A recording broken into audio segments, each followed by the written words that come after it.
The name Perkins carved in stone. Below a Gothic tower, a boy navigates with a cane. A title, A Parent's Perspective, helping your child with multiple disabilities engage with the world around them, with Amber Bobnar. Ivan was born in 2005. We lived in Hawaii at the time. He was born with complications, but we didn't know what they were. We knew that he was having a hard time breathing. He had apnea, but nobody knew why or what was going on, so they just sent us home. They gave us some equipment to keep an eye on him, an apnea monitor, an O2 sat monitor, and things like that. We see two photographs of Ivan. The first shows him as a newborn in the hospital. The second is taken a few weeks later. He is lying on a baby blanket at home. His eyes gaze up and off to the left. And by the time he was about 3 months old, he was breathing better. His oxygen saturation levels were fine, but that's when we noticed that he wasn't focusing on anything and he wasn't looking at us, he wasn't tracking anything. We started seeing a lot of doctors and it took a long time. He wasn't actually diagnosed until he was 13 months old with Leber's congenital amaurosis. And we had to leave the state for that. We went to Cleveland to the LCA conference and had the testing done there, and he had a diagnosis. It seemed manageable, and it seemed like the answer, like we had come to the end of this long journey of 13 months of figuring out what Ivan had, and we're good. He has a retinal degenerative disorder, that's fine. And then somebody at the conference said, have you ever had him tested for Joubert syndrome? So then we started getting more, going to more doctors to get another diagnosis, and we didn't get the Joubert's diagnosis until he was almost 3. That would have been after we moved to Massachusetts, so we were able to connect with the doctors here. We went to Children's Hospital Boston, and the neurologist did another MRI and found that he had Joubert syndrome, which is a neurological disorder, which means that the cerebellar vermis, part of the brain that controls balance and muscle tone, was small. It hadn't developed completely. So then we have the diagnosis of LCA and Joubert syndrome. Okay, we're good, right? We're done. We've had this long journey and now we have this diagnosis and everything's fine. And he starts preschool and everything's going along fine until he's been in preschool for about 6 months. And at that point he was speaking. He was behind in his speech, but he was speaking, and he stopped talking pretty abruptly. In a photograph, we see 4 preschool-aged children sitting on the ground around a shallow water table. Ivan, wearing a t-shirt, shorts, and a baseball hat, is in the upper right of the picture. He reaches out with his right arm to explore an object in the water. It is a bright yellow plastic starfish. And eventually we did EEGs and found that he was having seizures. And they were seizures that we couldn't see, and they were pretty debilitating seizures, and they were centered in the language part of his brain. And so he was diagnosed with Landau-Kleffner syndrome, which is the third thing. Joubert's and LCA, we know are related disorders. Landau-Kleffner isn't a related disorder, so I'm not exactly sure how this all fits in to make the picture of who Ivan is, but he won the lottery, he got all 3. And I'm also at a point now where I don't think that journey's ever over. I used to think we'll get to the point where we know what Ivan has and then we can just move on. And now I know that that's not how it works. It's constantly evolving. Your child is developing, they're going forward, they're slipping back.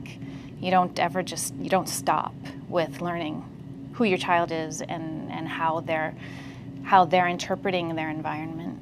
Fade to black. Planning with professionals. What we did was we met with a behavior specialist, which helped a lot. This would have been when he was right about 2, a little over 2, and we were realizing that if he's going to be turning 3 in less than a year, and he's going to be starting preschool, he's going to be around a lot of children, and he doesn't like kids, and he doesn't like being away from mommy, and he'll be away from mommy for a while.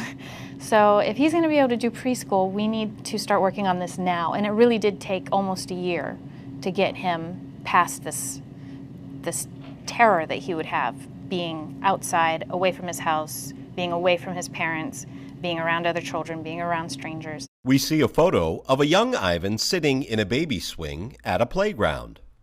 So she says right now he associates certain things with being outside, being around other children. He associates fear, he associates discomfort. It's something that he doesn't like. It's something that's really scary to him. You need to change those associations. So he said, okay, let's pick these things that he likes and go have him do them in places where there are a lot of people and a lot of commotion and a lot of children. And he'll learn that being around these people get you the things that you like. And then maybe he'll start to like being around other people. So, for example, with swimming, we would go to the green pool at the Fernald Center. And you can go there and there's usually, maybe a couple people in the pool. In a photograph, Ivan and Amber are in the pool. Ivan is wearing a blue life vest and covers his ears with his hands as he floats on his back. So, it's not a big deal. He can handle it. So I asked the lifeguard, is there a time of the week where you have a lot of people in the pool? And he said, well, we have this school come in every Tuesday afternoon, and they have like 45 kids. I said, all right, so we're going to see you every Tuesday afternoon. And Ivan would just clutch. He would just hold on to me the entire time we were in the pool. He was not screaming because we're in the water. He likes the water. We see a photo of Ivan and his dad in the pool. Again, Ivan is wearing his blue life vest and floating on his back. In the background of the photo, we see that there are a number of other people in and around the pool area. But, he handled it. And we just kept doing that every single week. And eventually, again, months of doing this, he was able to have as much fun at the pool on Tuesday afternoons as he would on Friday afternoons when nobody was there. And we did the same thing with music. We would go to, free library shows where they'd bring someone in with a guitar, or down to a bagel shop where they might have somebody playing with a guitar, and there'd be a lot of children there, and they'd be jumping around and making a lot of noise, and it was scary, but there was somebody there with a guitar, which he really liked, and we would try to sit as close to the musician as possible so he could hear the music, but the children were still there, and it was the same thing like in the pool where he would just clutch and hold on, and he was scared, but he didn't cry because he enjoyed the music, and he just had to manage the sounds of the children. It took probably 10, 11 months, but he figured it out. Fade to black. Stretching the comfort zone. I don't want to have the point of view or the perspective that the world for my son has gotten smaller because of the disabilities that he has. I think that he still has the ability to get out and have the same experiences that other 6-year-olds would have. I don't focus on minimizing the discomfort because you have little control over that. Particularly when you're doing something like the grocery store, you need groceries, you need to go, you need food. And somehow going in and telling the grocery store to tone down the sounds, tone down the smells, it's just not going to work. That's just the way the world is. It's a grocery store. It's more about getting him to realize that going to the grocery store isn't torture. It's okay. We can actually have some fun. We go in and the produce section is just full of things to touch. He loves avocados because they're bumpy. In a video clip, Ivan and Amber are at the grocery store. Amber offers an avocado to Ivan for him to touch and feel. He loves the tomatoes. We like to look at tomatoes in a box versus tomatoes that are separate versus tomatoes that are sold on the vine, so you can still feel the leaves and talk about the difference. And when we go in through the aisles, he likes having a box of cereal versus a box of pasta, because they feel very similar, but they sound very different. He really likes that. And then also kind of getting him involved personally. These are your Honey Nut Cheerios, and then he's sitting there in the cart with his Honey Nut Cheerios, knowing when I get home, I'm gonna eat Honey Nut Cheerios. Don't open it at the store because that's not socially acceptable. In a video clip, Ivan listens to the different sounds made by a box of pasta and then a box of cereal. And when we're done, look, nobody got hurt. We're all right. We're in one piece. We're back in the car. We're going home, and now we've got food. And if you can change something like that that's normally a chore into an adventure, into something that's fun, then that's even better. It can be something that's enjoyable and a learning experience. Fade to black. learning to make sense of sensory input. He can handle himself emotionally so much better. He has, what do they call it? Emotional incontinence, where you can't, when you start to ramp up and get really upset, you can't come back from that. He's much, much better at that now. And I can still see him, if he hears a child crying, he still finds that stressful. And I think for him, being a child who can't see, and I know there's another child here and he's crying, I don't know why. What happened to that child? So I noticed that he's much better at listening and thinking, and you can see him getting upset. And then if somebody's there to tell him, there's a little boy over there, he fell down. He's okay though. That you can see him process that and be like, okay, he fell down, he got hurt, that makes sense, he's crying. I don't need to be upset about that, and bring himself, keep himself together and not have a meltdown. And you can see that in school too, that he's able to be in the class and hear the other children. A lot of the other kids in his class will have their meltdowns and it won't immediately affect him. And if a teacher tells him, this other little girl is crying because she's upset, but it's okay, it doesn't affect you, he's okay with that. So he definitely, his social skills have much improved, but also just his ability to kind of think through what's going on in his environment and decide, I can be okay with this, I'm not going to freak out. In a video clip, we see Ivan sitting on his mother's lap, watching a Red Sox game at Fenway Park. It's quite loud in the ballpark, and there are unfamiliar sounds and smells, but Ivan seems quite content as Amber leans close and describes what is going on around them. If we hadn't taken him out and gotten him used to being around other people, and we just, lived like hermits, which a lot of people do because they're afraid, they don't want their child to go out and be upset.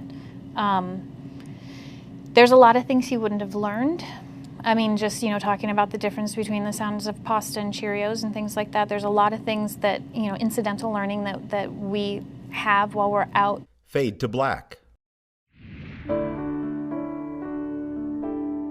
Practical planning. Now that he's at a point where he can handle things much better, I want to give him the opportunity to try things out. So I knew that he liked swimming and I knew that he liked music. So those were places where I knew we could start the sort of a base point to start from. But now I can take him to new things and say, well, let's find out if Ivan likes this or not. In a video clip, Ivan rides on a carousel horse at a local fair. Amber stands next to him as they circle around. So we focus on the things that he likes. We'll go try new things. If he doesn't like it, we'll leave. That's fine. And then in preparing to go out, we always pack our bags, always. I've learned the hard way. You always bring your stuff. So sometimes when you get to an event, you can just walk up to the organizer and say, this is my child and this is what he's going to need, and can we set that up for him? A lot of times what you need is extra time, which isn't always difficult to fit into an event. Other times you might want to make sure that someplace is handicap accessible or something like that. And you'll want to call ahead of time and make sure that they'll be able to accommodate your child. In a video clip, Ivan and his father are enjoying a performance of children's music at a small local venue. As the camera pans to the left, we see that they have been seated quite close to the stage and the musicians. If you are very positive and very clear about what your child has and what your child needs, you get more. So if you are like talking to a librarian or an organizer of an event, and you can be I try to be very upbeat. I'm not asking for pity.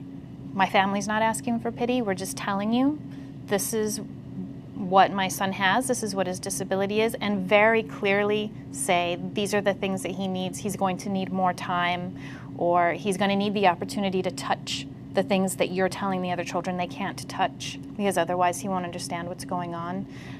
They tend to be very accommodating. It's very rare that somebody will say no. I can't think of an instance where somebody has told us no. Fade to black. Future planning. We try to let Ivan be the person in charge of how he's going to experience any event or outing that we're at. If that means that he's going to use the swing the wrong way at the park, then that's okay, because he's experimenting with his body. He's still, with the diagnosis that he has a hard time understanding how his body works. So I'm fine with him doing things the wrong way as he's learning how he can interact with the world and how his body works. I do try to focus on keeping him socially acceptable, because I think that's an important lesson, especially at being 6 now, for him to be learning. We see in a video clip Ivan and Amber on stage at a live performance of children's music. They are surrounded by a number of other children, all jumping and dancing along with the song. But it also means that if he wants to lay down for a second, because he needs to relax, that's okay. We'll lay down for a second, even though you're not supposed to lay down. I still haven't ruled a lot of things out for him. And it's partly because we're not at the end of that journey. I don't know what Ivan's future looks like. I don't know that the seizures might stop and his language could come back. I don't know if he's going to go to college or not. And I'm not going to make those assumptions. That's one of the things I've learned, is I do not make assumptions about what he can and can't do now, or what he will be able to do in the future or won't be able to do in the future. So I really focus on giving him all of the tools that he can have now at his disposal. Anything that he can handle, anything that he can experience and get out and touch, I want him to have that now. Fade to black. For more information regarding Joubert syndrome, visit the Joubert Syndrome and Related Disorders Foundation website at jsrdf.org. For more information about Leber's congenital amaurosis, visit the Foundation for Retinal Research website at tfrr.org. Additional resources for parents of blind and disabled babies and children can be found at wonderbaby.org. Fade to black.